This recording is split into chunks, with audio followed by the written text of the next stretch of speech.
So, this is the last episode of this season. Gotcha. Oh, I bet you were clenching your pearls, you loser.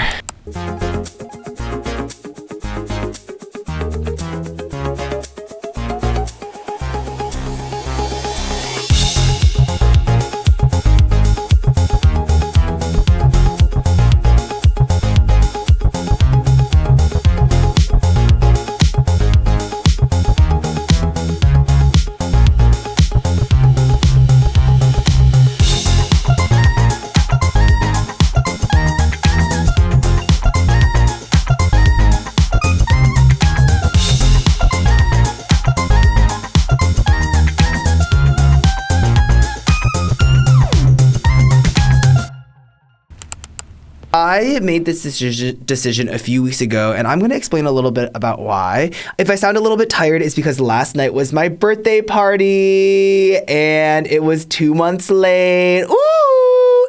You know, we had the fires, Capricorn baddies. I think that we just have to be a lot stronger, frankly, than our 11 counterparts, because we know what it's like to have a birthday where no one gives a including maybe your family members, and it's just the winter time and it's Christmas time or New Year's or whatever, and they just have other things to do than give you the attention that you want. So I think that this goes into the psyche of a Capricorn in terms of being very hardworking, very success and goal driven, is that we don't necessarily get the privilege of having people know that it's our birthday or care about us during our birthday. And so we need to work the extra mile. This is not the life that we chose for ourselves, but it is the life that we're living with, and we're making it work. I had a conversation with another fellow Capricorn at my birthday yesterday. Hey, Zuby, shout out. Thank you so much for coming. I actually didn't think you were going to, because we don't really know each other like that. And that's my new MO for parties, whether I host it or not, is like actually meeting people, because that's how you meet your significant others. That's how you meet your like friends, is through your current friends, because we are done with the social media or the lack of social media, and or should we call it the anti-social media? Like I was like, oh, like I have it worse. Obviously, my birthday is December 29th. Like that's when, you know, it's the holidays. And he was like, no, on his positionality was that he had it worse because his birthday's January 12th. And that's when everyone comes back and they're working and whatever, and they're achieving their goals, or they're like dreading the blah, blah, blah. And I can actually see that. I don't necessarily agree with it, but I can see a world where that is hard. I'm gonna be the first to admit that I'm someone who still likes the validation. I'm still someone who's, it's very much giving like, come to my party. I just want people to come to my party. I want people to come. I want people to meet each other. I want to, you know, I'm not gonna lie, I feel a little special. Maybe part of it's having a little attention, celebrating the existence of getting another year older, and celebrating the end of this season of the podcast, because that's another one of my motivations, is actually just leveraging party for product. Yeah. Shout out to my sister Laura for this Owala water bottle. Sponsored by Owala. I care about having people care about me. I care about not being alone. And I think that this is actually a great segue and huge reason as to why I'm deciding to take a season break for this podcast, because I think, even though I'm 27 years old now, old witch, I thought I was done caring about social media, but I really had to come to terms with, am having to come to terms with, through this creative project, how much I care about maybe not necessarily being perceived as much as the lack of being perceived, and how much attention I put on that, and how I feel like a failure and I'm really hard on myself when I'm not getting the results that I want. Before this podcast, I was feeling very cushy, very in my bag of like not posting on Instagram, not going on social media. I had a good run of deleting the app from my phone, not going on the damn thing. Life was good. And the necessary evil of having a creative project that wills an audience or attempts to do so, is that what wills means? Anyways, is is it's kind of one of the main ways of just putting myself out there and putting my, let's say, creativity out there. And so I had to put myself in the lion's den, and I kind of hate it, y'all. What's been happening behind the scenes, the parts that you didn't see, is that every time I've posted an episode, maybe without an exception, I have felt dread. And I think dread is the word of, it's like dreading disappointment and inevitably getting disappointed. Yes, a lot of it is because I have very high standards and very high expectations. I was telling my friend Sabrina, hey, that one thing that I'm trying to shake out of in terms of my thinking is not thinking that things will just come my way because I think of myself as good or nice or karmic. Like, the world is not as karmic all the time as I would like it to be, where, oh, I'm a really nice person. I feel like I try to treat people with respect, and I'm trying to make something that I do hope and think gives some kind of functionality, some kind of support or tidbit, even if it's just a tiny little nibble, to other people. So why is this not being seen by people? Like, I think that that's a fallacy that I'm trying to get out of, because I think it's putting too much of my personhood and my person into things that are totally out of my control. I always thought that if I just try harder, if I just am a better person and work harder, then I will get luckier, which is definitionally not what being lucky means. Where that plays into social media is I'm like, why am I not the one who's getting like all the likes, all the views, whatever? You know, outside of the fact that some of my content sucks, but I've really had to, in these past weeks and months, totally try to rewire my relationship between myself and social media. I did not know how much I was putting of my self-worth into social media because I just didn't think I was like that. I was like listening to like Emma Chamberlain's podcast once, and I was like, oh my God, yeah, like social media, like getting my self-worth from that? Obviously not. But this is slightly different because it's like I'm getting my self-worth or my perceived worth of this project, this thing that I spend probably as much time as my full-time job doing on a daily and weekly basis.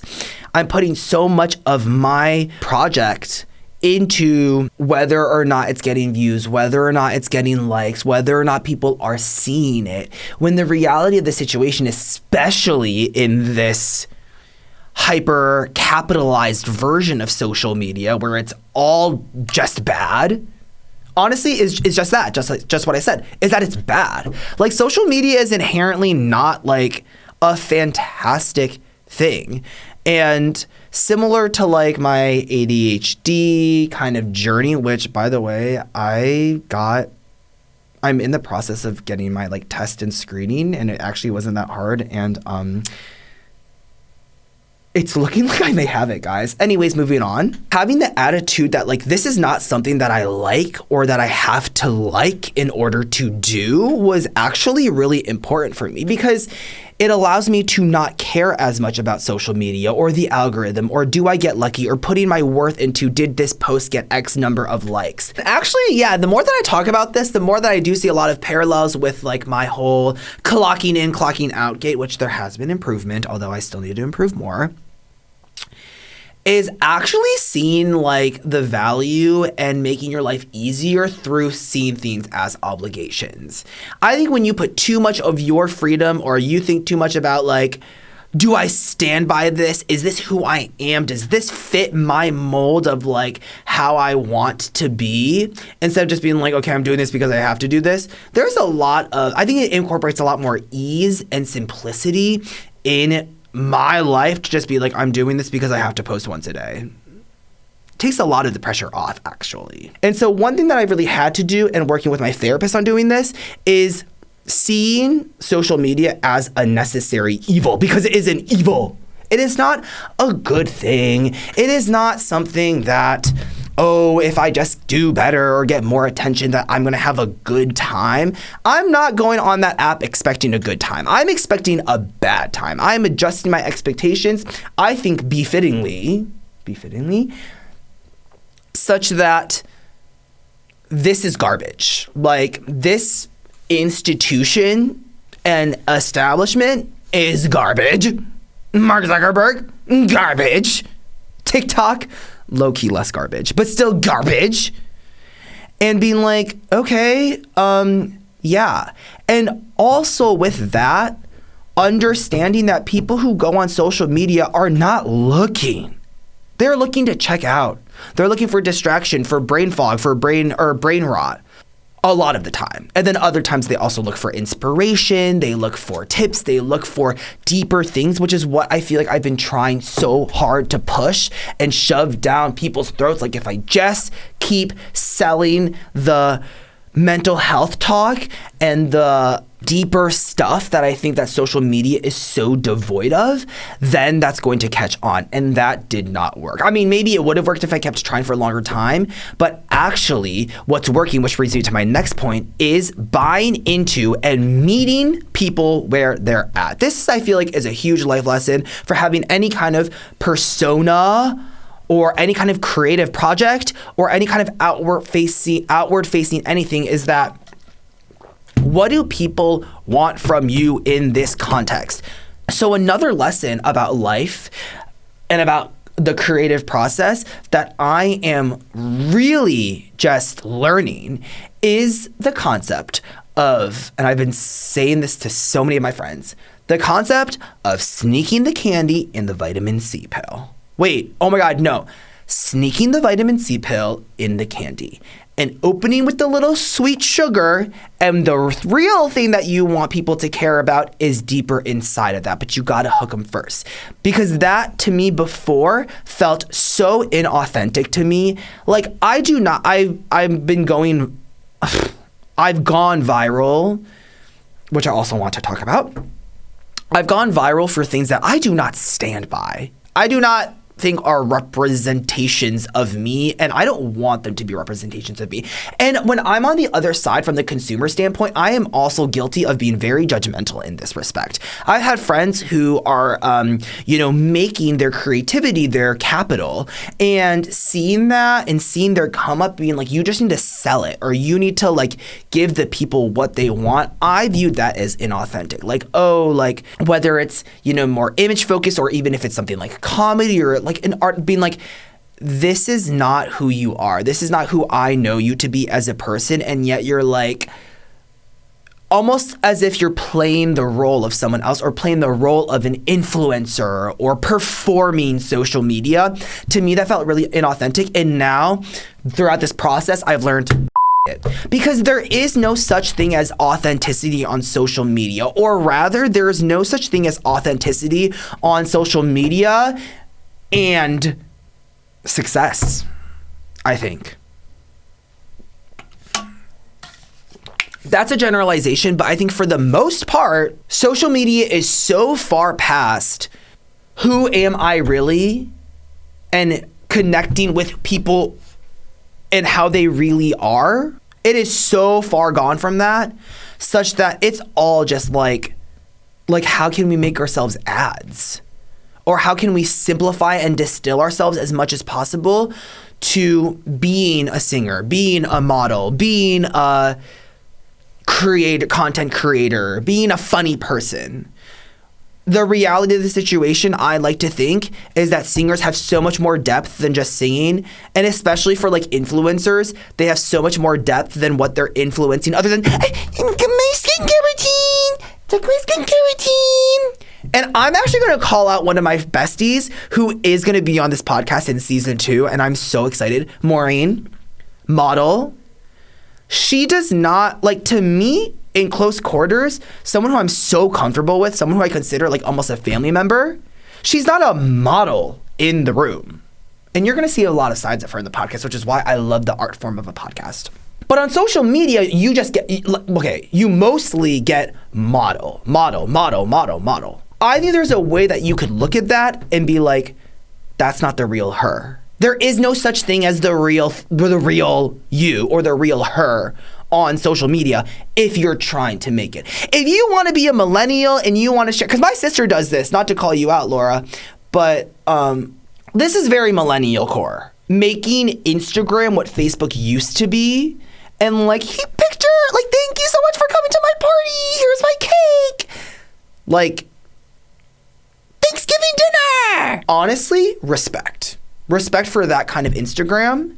But when you have a project or a passion that you need to get more attention and eyes on, that is not the thing that's going to make it happen. In some ways, I almost envy people who can put their quote unquote authentic self on social media, because it does not require them to get attention on social media, especially from people who they don't know. I would love to go to the old Instagram where it's just you and people that you know. But now it almost feels like I'm pimping myself out. And before that would have bothered me more. And now I'm like, actually, let me just give the people what they want, give the app what it wants, and not put my full self into this.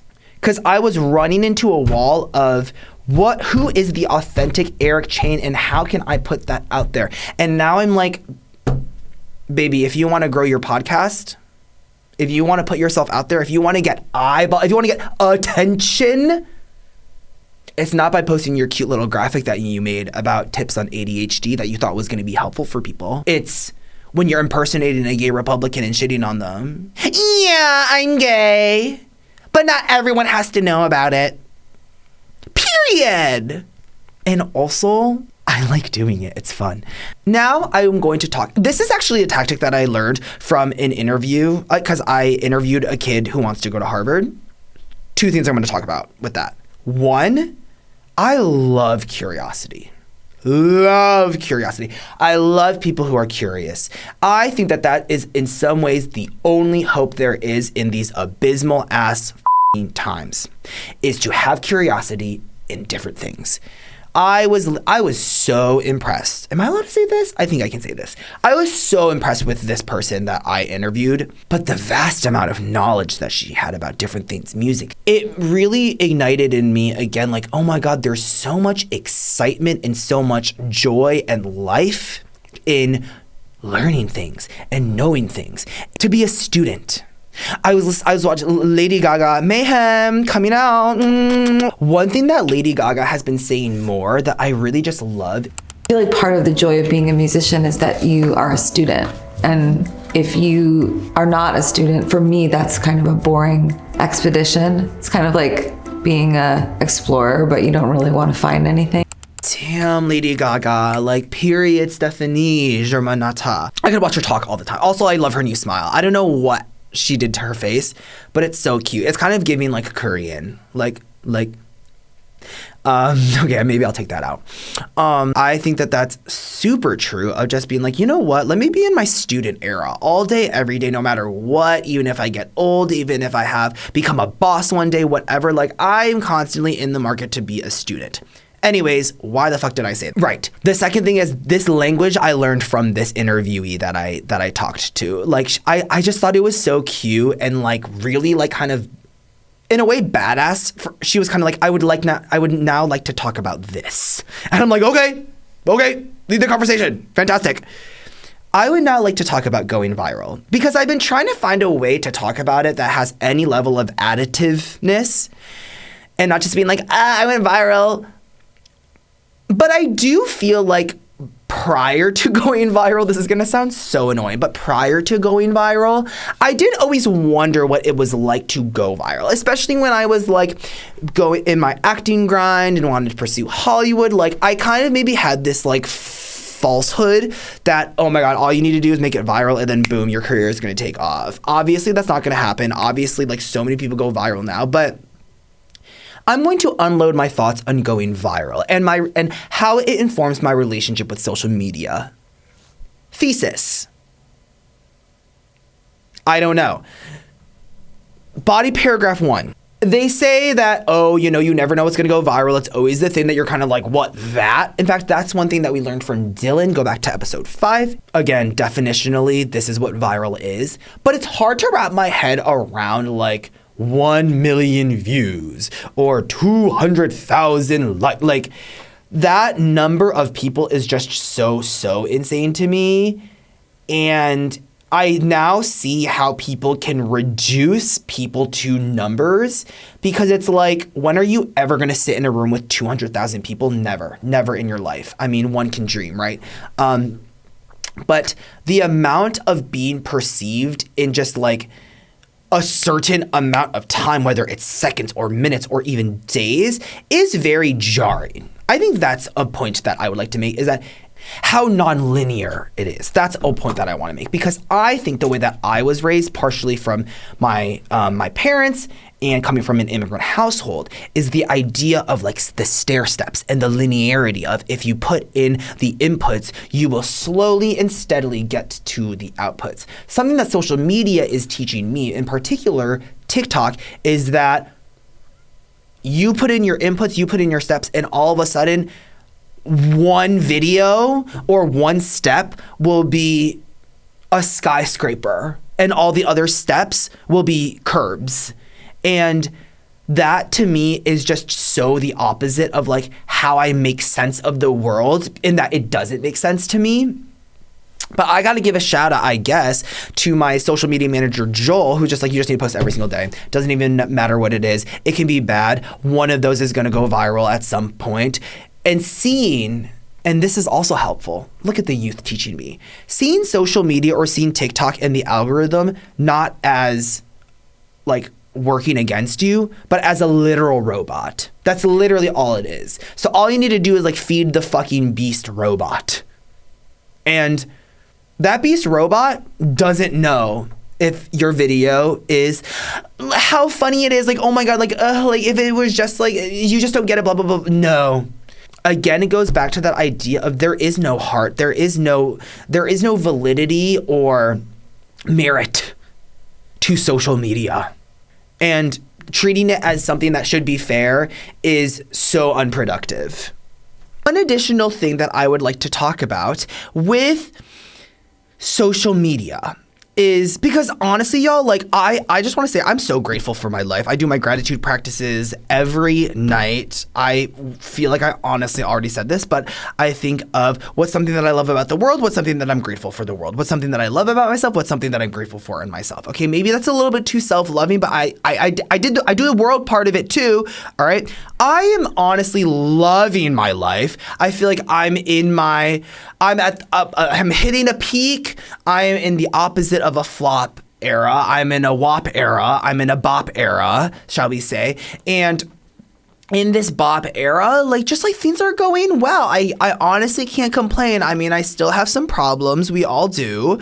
But I'm just like living life, trying to be present, doing my habits like a mother robot, and for me that works. Not for everyone, but it works for me. I say this because really some of the things that have bothered me, or some of the things that I've gone into with therapy, is related to social media and how people perceive me and how people perceive my work in the podcast and all of that. And really one thing that it boiled down to, hey Mary, is in my decision of being like, let me just get off of the apps then. I want to delete Instagram. I want to delete TikTok. I want to stop doing all of this because I don't want to subject myself to the pain and the annoyance and the frustration and the doom scrolling nature of like, oh my God, like how many likes did it get? Or like just trying like, just come on, keep putting up my story. I need to do it more. It's giving capitalism. If social media stresses me out, why would I subject myself to stress? The immigrant kid in me says, well, I can do anything. Like I can suffer. I can do that. I can do hard things. And the more like self-love side of me is like, how do you want to feel? And if this doesn't make you feel good, then like don't do it. So in that confusion, in that girl so confusing, something that I think about that my therapist helped me with is like, okay, So what is pain? How do you differentiate pain that's going to help you grow versus pain that's just for self-flagellation? Or struggle that helps you grow versus struggle that is just self-flagellation? And that has me thinking, because I'm like, oh, interesting. Like that, when I use that kind of thinking, I'm like, okay, obviously social media isn't all just bad or all just good, despite like me, trashing it.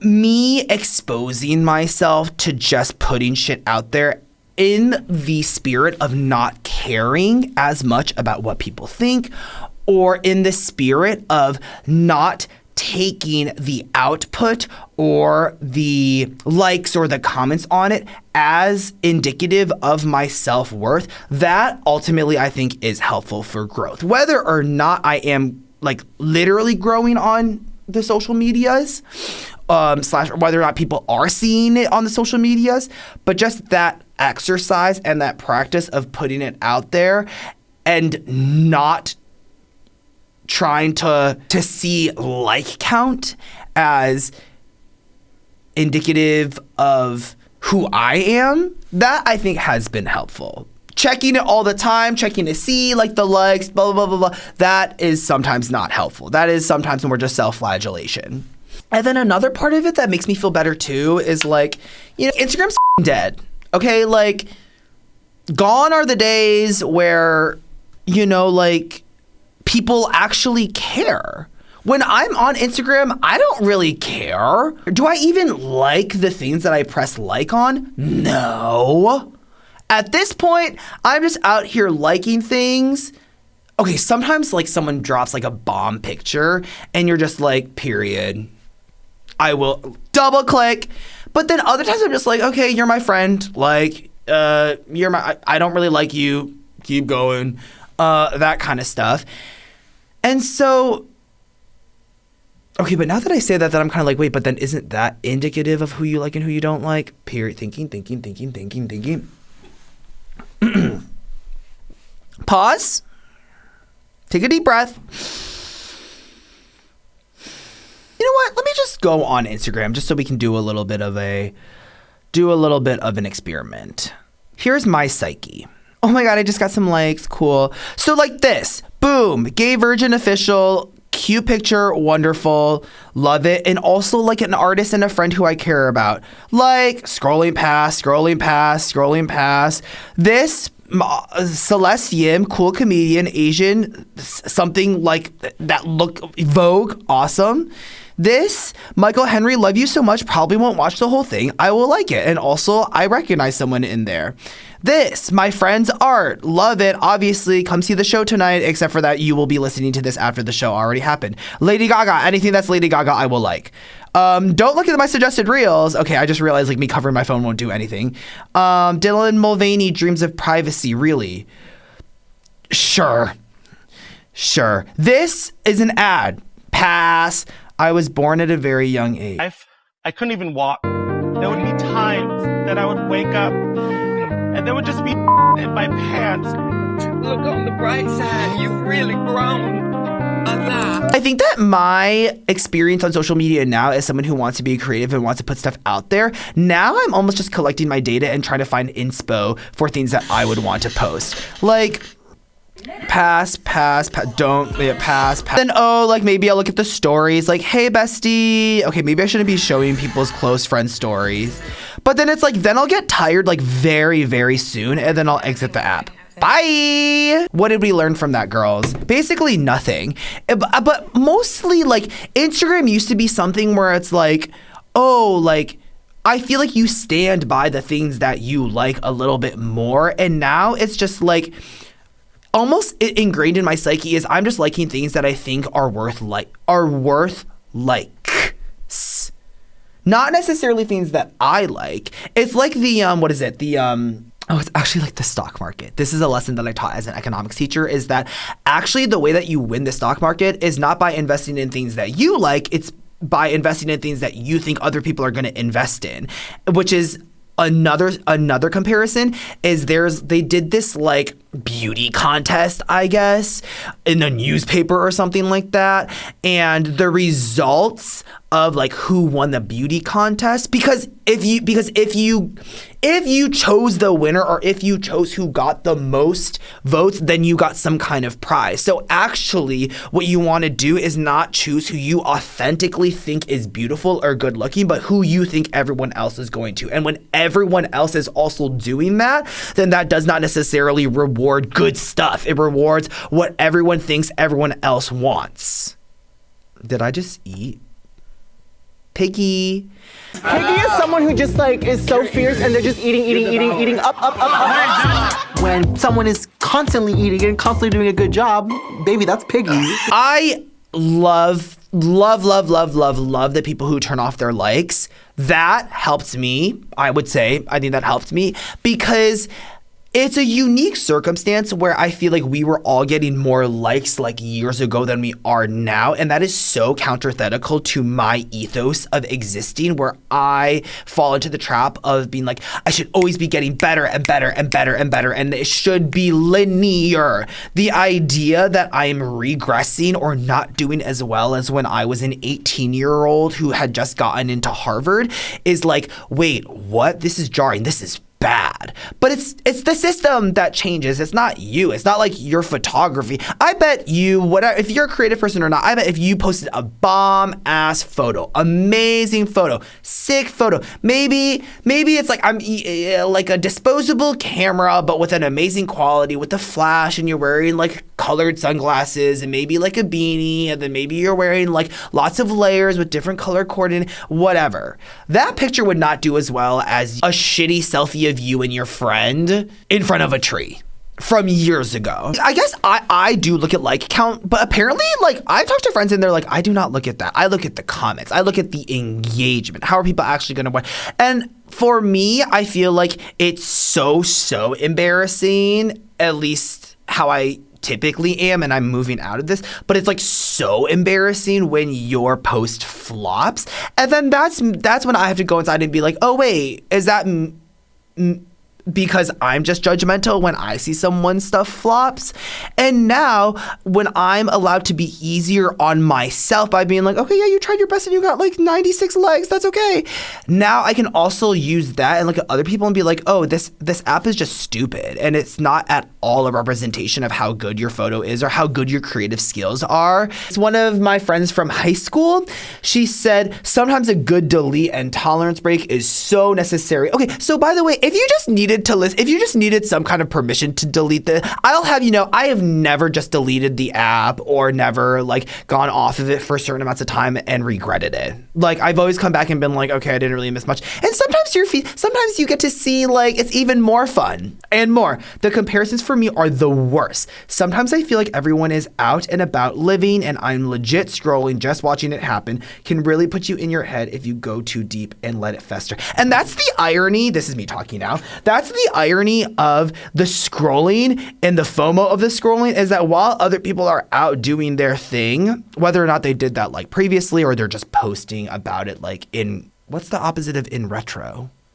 You get what I'm saying. Like people are retroactively posting or something that happened retroactively. If you're scrolling, you are simultaneously subjecting yourself to seeing that and maybe opening up the wound of FOMO. And you're literally scrolling instead of doing the thing that you could be doing instead of scrolling, which could make you have a lot more fun. I don't think I ate there. I feel like I wasted a lot of my time in my earlier 20s just literally following social media, but just operating from jealousy and making like life decisions about what do I want to do today? What do I want to do this weekend? What do I want to do in my life, just based on what I was seeing my friends do and some of the successes that they were having. And so that ultimately was not very sustainable or helpful or productive for my time, when I could have spent that time being like, well, what do I actually like doing? Or just doing things instead of just being like, oh, well, they were able to have a show at this place, or they were able to get like this number of likes on a certain like funny video. Well, I can do the same thing. Lame. Kind of loser behavior. One trick that Maggie, my roommate, told me that was honestly really helpful, and I haven't followed it as much more recently, but she allows herself to go on Instagram for as long as she wants to, but only once a day. So like she can be doing it on the bus, she can be on it for like minutes, she can be scrolling like it, but she can only do it once. And I thought that was genius, and that helps me a lot right after, is like, because you do have to force yourself to be like, what am I doing this for? Because sometimes going on Instagram is fun, and sometimes like when I have like the urge to open the app, it's because I'm bored, or it's because like outside of boredom, maybe it's literally just like I need some kind of stimulation. Like it's after like I like opened and closed the emails, I opened and closed the messages, got no more messages. I opened and closed Facebook Marketplace because that's my new version of the old Instagram. I guess I love Facebook Marketplace. I'm such a fucking millennial loser. And then I'm just kind of like, I want to connect with something out there. Like I want to But then if you only subject yourself to like then allowing yourself to open the app just once that day, like you are now aware, like I want to be on here to look at funny things. I want to be on here to just see what like some other friends are up to. I want to like look at cute pet videos. And then you're able to be like, okay, I got my fix. I got what I need, and I'm going to close this thing. And for me, when I was doing this, it was pretty rapidly that within a few days, I was just going on that app for a less amount of time. Now my social media behavior is a little different, where I'm really just trying to, as my friend Coach Brian Denny said, post more, scroll less. You perceive me more, I perceive you less.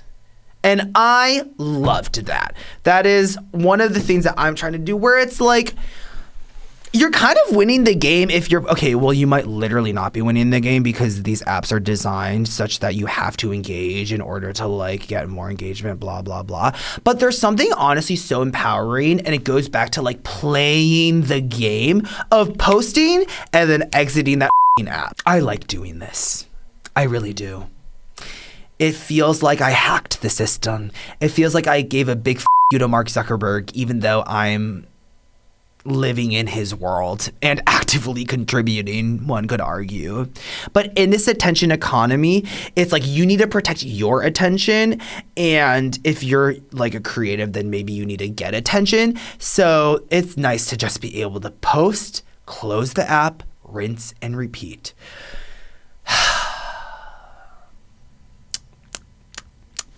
One big moment that illustrated to me that I want to take this break is releasing the last episode with Julia and getting, I'm gonna be so for real with y'all, a drop in listenership. In fact, since the beginning of 2025, there has been quite a significant drop off in listenership. I talked with a lot of y'all about this, and one takeaway that I think has been helpful for me for the long term is, again, going back to the idea that there are always so many factors other than things that are in my control, one. And two, what is it that people want right now? Because what people want right now is not necessarily the same thing as what they wanted even 3 months ago before the administration took action. I think people want to check out now. People want to live in their fantasy. People want fun. There is honestly, the thing that I look forward to in my life, there is some level of escapism that I thought before was just like, oh, you're just running away from your problems. And I'm like, no, girl, this is a way to cope. Like, bet, let's escape to the next. When the amount of enthusiasm that I have for RuPaul's Drag Race season 17, which is everyone's saying is not nearly as good of a season as most of the other seasons, but the amount of enthusiasm and the amount of care I have for that show is insane. Maybe bordering unhealthy. I'm obsessed with it. I love it. It's what I do in my breaks. I watch the clips. I rewatch parts of the episodes. I see what the queens are saying. Like, living in that fantasy land that is similar to the flavor of like pop music is so delicious, so nice. Love Abracadabra. People want to like feel good. My friend Max, who's like basically a college counselor helping first gen students do their FAFSAs, and so many people, so many students. When he then goes on his walks, he just wants to listen to gay people being stupid. And how can I complain with that? How can I argue with that? It goes to that vitamin C in the candy thing. Or as my therapist said, the trailer is never exactly like the movie. The purpose of the trailer is not for the trailer to be representative of the movie. The purpose of the trailer is to get you to spend the money to watch the movie. And so for me, how my strategy and how my mindset about social media has changed is, no, I'm not using social media to get people to like me or to get people to care, even in the immediate. My goal for this is to try to build some kind of audience, some kind of base of people who want to see me talk. And slowly trying to transfer some of them into the podcast, which is actually what I care about. Something that could perhaps actually give them be in service or be useful or have some utility aligned with it. So yeah, ultimately, I think that was one thing that has really shifted my world and my life, is seeing less of my real life and less of my personhood and less of other people's real life and personhood in social media. Although for a lot of people I know, it is my only touch point or access point to them, seeing it all as performance, seeing it all as fake has been helpful for me.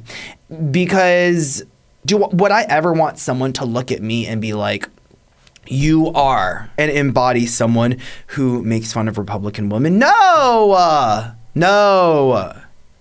But I will do those things. I will play the game. I will play the game in order to get people to the thing that does feel more authentic to me. You gotta be in it for the long haul, I feel like. I don't trust the system. So I might as well just try to play the system's game, beat it beat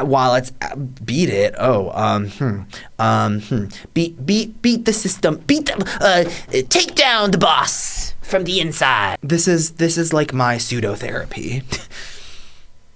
Because sometimes for my journals, I actually talk into a camera so that I can, and I put it on my private YouTube, because then it doesn't take up memory on your phone.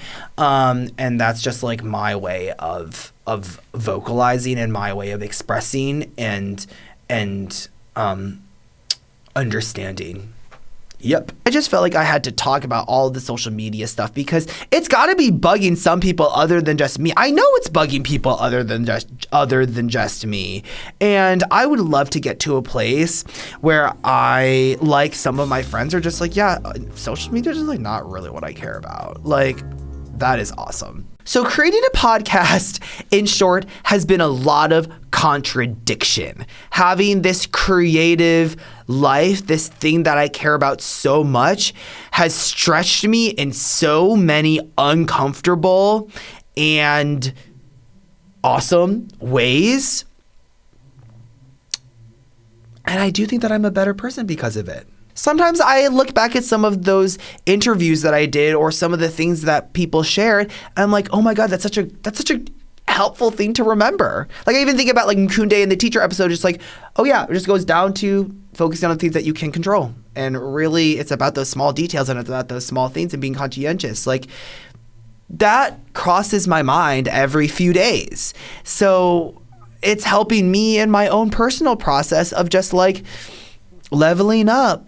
If there's anyone who likes being creative, it has been so worth it.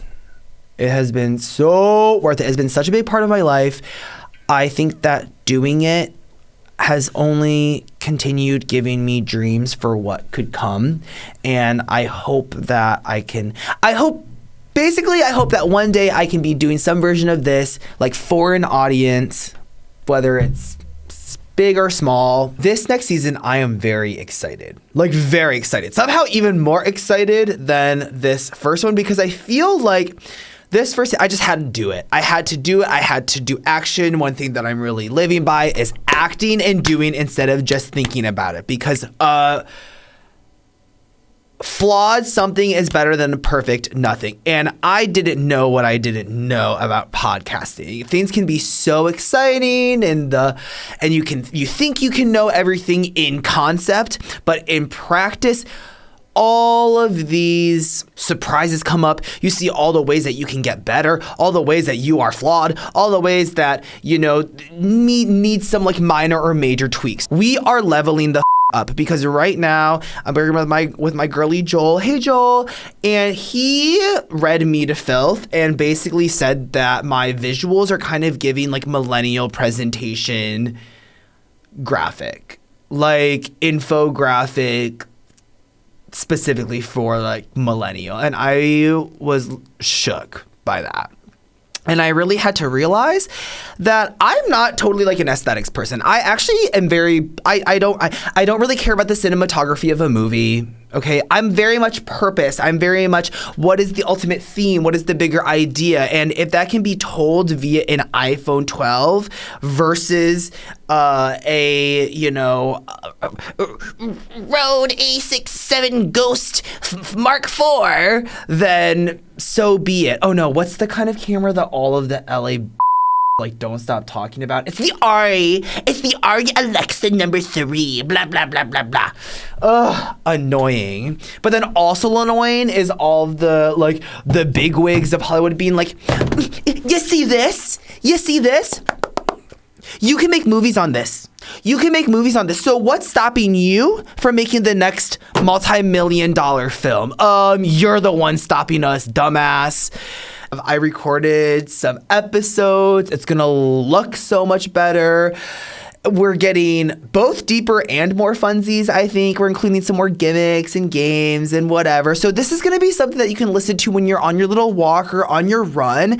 And it's just like friendship time. Think of it as friendship time. And so the theme of season 2, or the tagline, is we're going in. Because we're doing it in my house. We're playing with the outdoors. We're playing with like, you know, the spontaneity of the outdoors and the aesthetic of the outdoors. But then we're really going in. Okay, so yes, I thought this through, and thank you to my girly Joel. Here's another part of the game plan. I am hoping to release episodes that I previously recorded that did not make the cut for season 1. I got a whole Rolodex of episodes. I got a lot of podcast to podcast, y'all. If this episode didn't make it very clear, talking is my hobby. Talking is my passion. I'm a big believer that endings have great function. Because now that I'm ending this, people are gonna be like, oh like it's like TV. If it's ongoing, you don't see what you have. So all of you ungrateful people, you're not gonna know what you have until it's gone. Yeah. And the people, the fake friends who said that they were going to listen to this and who never did, this is going to be the opportunity for them to do so. So I still will be posting some bonus stuff. I still will be posting some clips or some of the, you know, like best moments, unfiltered, uncut. And I'm pumped to get back into it. I love you, truthies. And I'll see you later. Whew. And stay tuned for when season 2 drops, because it's not going to be too long. I'm not going to leave you waiting for too long. I like work. I like the grind. You know that. So I'm going to be back very, very, very soon, but things are going to look a little different and better.